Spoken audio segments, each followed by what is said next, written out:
Thinking ఆయన చెడ్డోడు.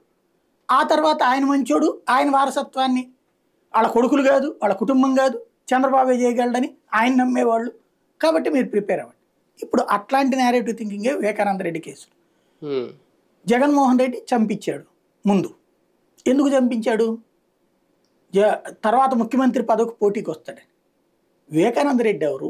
అతనికి ముఖ్యమంత్రి పదవికి పోటీ రావడం ఏంటి? అతని స్థాయి ఏంటి? ఇతని స్థాయి ఏంటి? బట్ ఫస్ట్ నేరేటివ్ థింకింగ్ అది క్రియేట్ చేశారు. అది జనం నమ్మడం మానేశారు. అది ఎవరు నమ్మలా. తర్వాత ఏం తీసుకొచ్చారు? అవినాష్ రెడ్డి ఇదే అమ్మాయికి షర్మిలకి సీట్ ఇప్పించడానికి చేసేటప్పటికి అవినాష్ రెడ్డి చంపించాడు. అవినాష్ రెడ్డికి జగన్మోహన్ రెడ్డి సపోర్ట్ కున్నారు. అది ఇప్పుడు ఇంకొకటి ఏంటి? షర్మిలకి సీట్ ఇచ్చేది ఎవడు? వివేకానంద రెడ్డి ఇస్తాడా?